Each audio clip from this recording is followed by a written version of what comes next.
So today on the podcast, I have my second guest in the series of independent wrestlers from around the world. It's Sabrina Kyle. How are you doing, Sabrina? I'm doing good. I hope everybody else is doing good too. Yeah.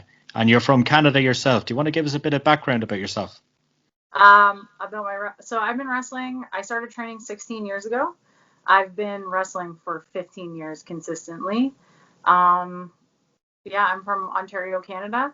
I trained with Reggie Marley and the Executioner Ernie Moore. I've wrestled, around North America fairly frequently until COVID. Yeah. COVID has kind of put a stop to everything. Is that a Bride of Chucky t-shirt I see? Yeah, isn't it awesome? Brilliant. I'm only after noticing that now. Yeah, Yeah. sweet. I got it at some Urban Planet store for like $10. We're going to get into Chucky a bit later on. But in terms of yourself, in terms of your character, did you develop that yourself, or was there any pointers in the direction from where you started wrestling of what way you should go? So when I started wrestling, I wasn't doing this character. When I started, I was 15 years old. um, I was this little tiny girl with bleach blonde hair, and I was actually called Sapphire for 2 years. And I'd wear like flashy outfits because that's what girls were doing at that time. It was like 2005. So, um, and then I kind of worked into like kind of a superhero thing, but it just didn't feel right. And like anyone who wrestles and is watching this, they'll know like if you don't feel the character you're playing, then the fans can tell, right? Hmm. So I actually did a photo shoot where I was wearing like Day of the Dead makeup and a skull corset, and a promoter messaged me and was like, "You should wear that when you wrestle." And I was like, "Why? Why? Like no one would be into that." And then I thought about it and I was like, I love horror movies and I listen to heavy metal, and it would be cool to be able to paint my face. And so I dyed my hair red and black and just kind of took off from there. Yeah, so it was a character that had like a more personal connection with you then as well. Yeah, it's my personality. Like my character is just little parts of me, like all rolled into one. And it's like who I wish I could be daily, but obviously I'm not going to walk around in, a Jason outfit or a Chucky outfit. But yeah, it's my personality. So you like rock music as well. Have you had any interest in team choices then, in terms of In team music? team music, Mm. what does that mean? Like your entrance music? Oh, my entrance music. I come Yeah. out to Omerta by Lamb of God. Oh, Yeah, but I have it altered. So at the beginning of my music, it's like, when you're like the old TVs, how they would go static. yeah. So it's like static, and then there's like Pinhead talking, and then Elvira and uh, Jack Nicholson from The Shining, and then it goes into Chucky laughing, and then Omerta starts, and I come out. I think you need to send me that later. I will for sure. Yeah. Yeah. Did you make it yourself? No, my buddy Tyler Arrow, he does like all my edits for me because I am awful with social, like anything on the computer. I just, I'm not good at it. I'm Yeah. not. Like even the YouTube stuff, like sometimes why is this not, but I didn't hit the button right. And so I'm sitting here and I think it's uploading and it's definitely not. And what promotions were you currently working for pre-pandemic then? So I work for New School Wrestling out of Hamilton, Ontario. I've been working for them since I was 15. Uh, Yeah. so they're like, to me, that's like my home promotion. I'm the Courage Pro Wrestling Heavyweight Champion, and that's out of Hamilton. I'm the Magnificent Championship Women's Wrestling Champion. That's out of Brantford. And then I work for 365 in Kitchener, which is a newer company. There's a lot, so I can't like name them all, but those are the ones that I work for pretty much every month. So you've got two belts that are ready to go when the wrestling gets the green light again in Canada. Yeah, well, I have three. I have the IPWA Women's Championship too. Yeah. And in terms of the wrestling status over in Canada, is there anything happening there at the moment, or is it complete shutdown? Um, so what happened in the summer is New School Wrestling, they were able to run outdoor shows. Yeah. They got an okay from the city of Hamilton, and so we would do drive-ins. where, you know, the ring's set up and all the wrestlers are wearing masks, and there's markers on the ground so people know where they can sit. We did that until it was too cold. Then we moved inside of the building, but we can't have any fans inside. So we would do iPay-per-views, and just, you know, people would pay $12.99 to watch the full show. So as far as I know, we're going to be starting up again, hopefully in March. But And is that going to be outdoor as well? No, it's still snow here in March. Yeah. So that'll be probably an iPay-per-view inside. But last year, I mean, the year started out really hot for me. Like I started a new tag team with my buddy Scumbag Yates. We were doing kind of a Devil's Rejects gimmick, and we were calling ourselves Scumbag Royalty. And it was like really, the crowd was really into it. It was really hot. We had a really good first match, and then COVID hit and just. Yeah. Yeah. It's kind of put a dampener on the wrestling world. Like, I think that in America, like, there's different parts of the country that are still doing wrestling, but I suppose, like, when you look at WWE and AEW and TNA still being able to put on shows, like, I think it gives hope to people in the independent scene that, you know, there is light at the end of the tunnel. Yeah, I mean, they did that collective last year.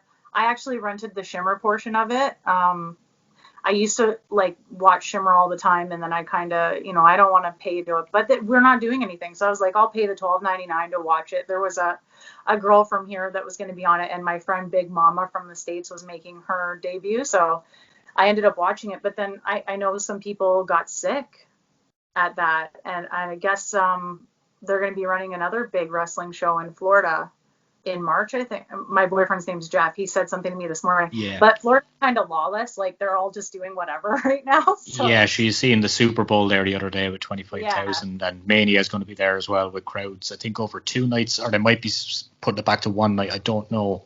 Yeah. I think it's still scheduled for 2 nights, but about 25,000 people there. I just, I mean, when we had the wrestling in the summer, there was a lot of controversy. Like, there were people saying, you know, you shouldn't be running shows. It's, you know, you're not being realistic. You could get people sick. For me, though, it was like I had a COVID test. You know, I was wrestling people I know and trust, people that weren't working. I didn't come into contact with any fans. But I guess it's just how people are feeling about it. Personally, right now, because the numbers have just skyrocketed over the holiday, I feel as if everything should have been completely, like, we should have just shut everything down for 2 weeks, like everything. Like, go to the grocery store, get your groceries set up for 2 weeks or have them delivered, and just no one goes to work, no one does anything, except for people who work in healthcare and are taking care of sick people. But every because I feel like there's some countries that did that, and now they're kind of in the clear. Yeah, we're in the same kind of situation over here in Ireland, really. Yeah. I noticed that a lot of your matches were intergender matches online as well. How do you feel about doing those type of matches? And do you think, like, going back years ago, like, it was fully acceptable, and then it seemed that we entered an era that it wasn't acceptable, and even on television we weren't seeing a lot of intergender matches? Like, do you think that intergender matches should just be treated as normal matches? So I'll tell you something, in the viewers, because you probably have a lot of viewers from, you know, different countries that are watching this. Intergender wrestling was illegal in Ontario when I started wrestling. Oh, really? 2005. I'm not sure if you know who she is. Some people listening might, but Lefisto actually came from Quebec to Ontario to the tribunal, fought it, and won. So she actually made it possible for me to have all these intergender matches. And a lot of people don't know that because it happened so long ago and people don't talk about it. I'm a big fan of old school wrestling. People might give me heat for this, but I really like Jim Cornette. He's a great mind for the business, right? Regardless of his opinions on things, He usually has a reason behind it. So I'm torn in that way, because when I do intergender, a lot of the times it's, you know, it's a fair fight, but realistically, it shouldn't be. If I've wrestled my boyfriend a few times. I sent you one of the videos. He's Jeff Black, and we did a hardcore match, and that was like my first ever hardcore match, and it ended up being one of my favorite matches ever.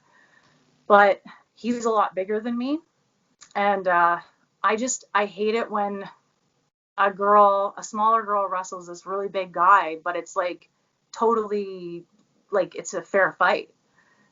I feel that there has to be that bit of realism with intergender wrestling, and if not, then there's no point in it.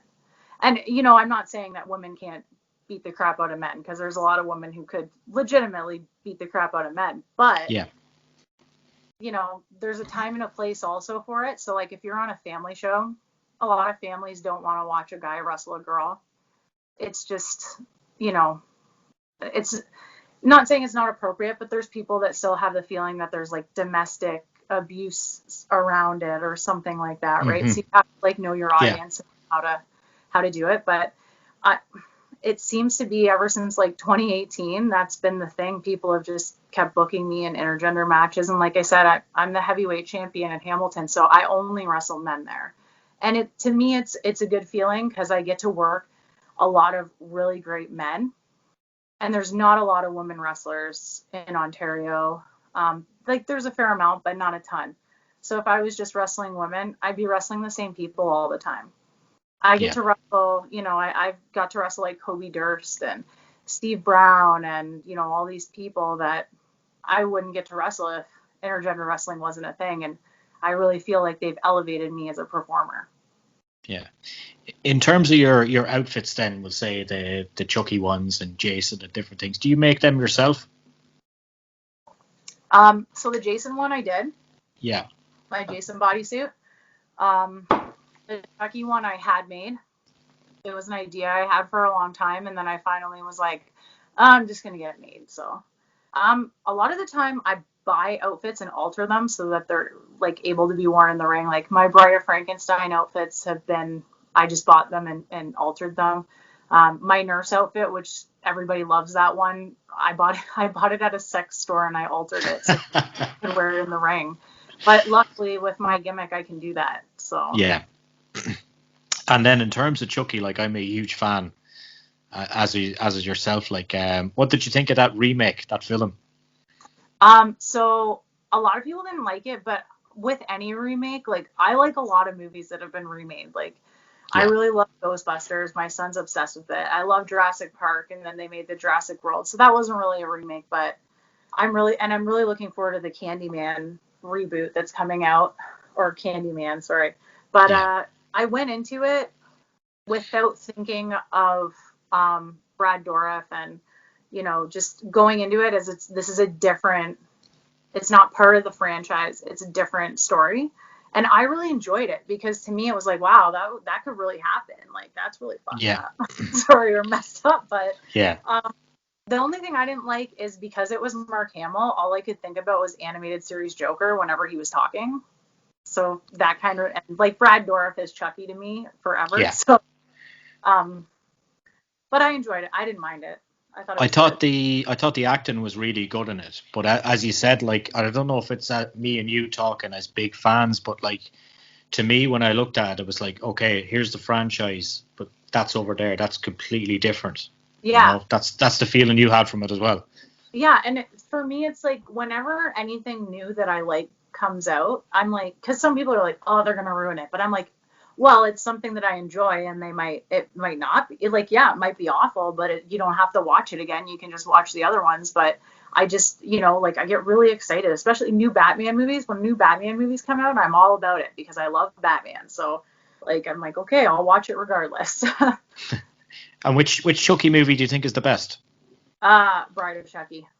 Really, I'm a Child's Play 2 man now myself. Yeah, that one's Yeah. good. I think for me, it's because Bride of Chucky was the first one I saw, Yeah. and I'm like in love with Jennifer Tilly. So, and just the music The in that, soundtrack is fucking brilliant. it's so good. Yeah. Like I have the soundtrack on my workout playlist.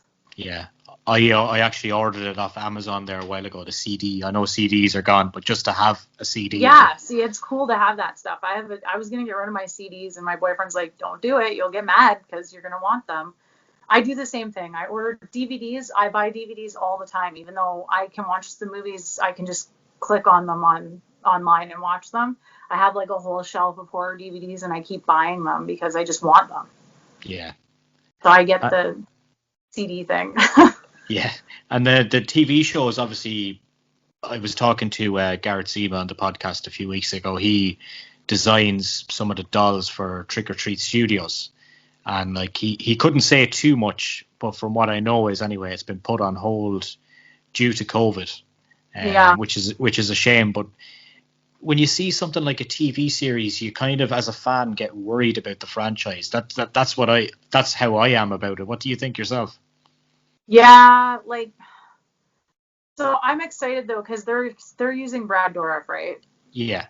So that to me that's like the main thing is that he's involved. So I feel like if it was going to be totally awful, he wouldn't be involved in it. Hmm.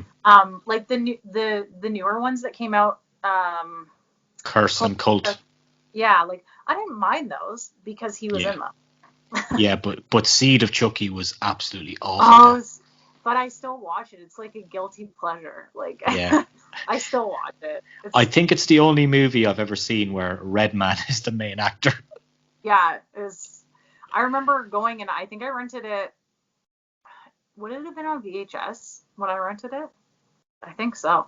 I remember Yeah. it came out and I walked down to the local convenience store and I rented it and I went home and watched it and then I talked my mom into buying it. So yeah, it's awful, but I'll still watch it. It's like Batman and Robin. Batman and Robin is awful, but I love it. I don't think it's as bad as people say it is, but It's a guilty pleasure. a guilty pleasure, yeah. It's Yeah. just Seed of Chucky is just the one I can't really bring myself to watch. I think I've seen it twice. I don't think I'll watch it again. I think that's the one that I bust out when like people are over and I'm like, hey, have you seen Seed of Chucky? And they're like, no, and we're drinking. So I'm like, oh, I'm putting it on. Like, there's another movie that I do that with. Have you ever seen Dead and Breakfast? No. It's a zombie movie, and there's like, it's a B-rate zombie movie. If you find it, watch it. It's really funny. I have it on, Okay. I bought it on DVD. But the zombies actually do line dancing and stuff and talk like thing about like eating people's brains and it's like a legitimate horror film. I'm So getting Sharknado vibes off this. yeah, I forget what year it came out. It came out a long time ago though. Yeah. Like the camera, you can tell it's just old. But I have a lot of them that are I only have them for, people are over, you're drinking, oh, I'm putting it on. Yeah. Something for the background. Yeah. Who was your main influences to get into wrestling? Um like from WWE or people that Yeah, I from people, even the people that you know, or people from television. so I before I started wrestling, I knew nothing about independent wrestling. Yeah. Um, it's a lot more accessible now because of the internet. And in 2005, not everybody had a computer. I still Yeah. went to an internet cafe in 2005. But like the main, and it's for me and probably every girl from Canada, Trish Stratus was like the Yeah. girl because she's from Canada. She's like from an hour away from me. But like the main person that I was like, I want to be a professional wrestler was Gangrel. That was Okay. it. I've met him several times. Super cool guy. The first time I met him, I actually tweeted that I was going to be at this show that he was on and that he was the reason I started wrestling. And he actually sought me out and came over and introduced himself and he talked to me all night. And he's a really cool dude. But he was the main reason. Like I saw the Brood and I was like, this is the coolest thing ever. And I need to do this. He's a great character. He trained the guy I had on there, Otto, last week. He was trained by Oh, Gangrel and Rikishi. okay, cool. Yeah. Yeah, I know Gangrel's like full force training right now because I get the updates on Instagram like every day when he's doing videos. Yeah, I think WWE are keeping a keen interest on what himself and Rikishi are doing anyway as well, which is good. Yeah. In terms of social medias then, and where can people find you? And I see you have a Patreon as well. What does that involve? And So my Patreon is just like right now it's just video, no videos. It's just photos. Like there's a lot of lingerie and horror stuff on there. yeah, So just I'm pretty sure it's just Sabrina Kyle on Patreon. But if you go to my Instagram, which is hold on.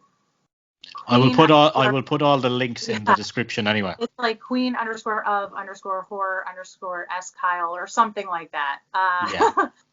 There's a lot of underscores in it, but the link for my Patreon's on there. I will say I can't say a lot about it, but in the next couple of months, there will be an opportunity for me to do custom matches and in-ring stuff, which will be uploaded on there. And if you subscribe to the top tier, then obviously you would be able to give me ideas or things that you want to see in a custom match.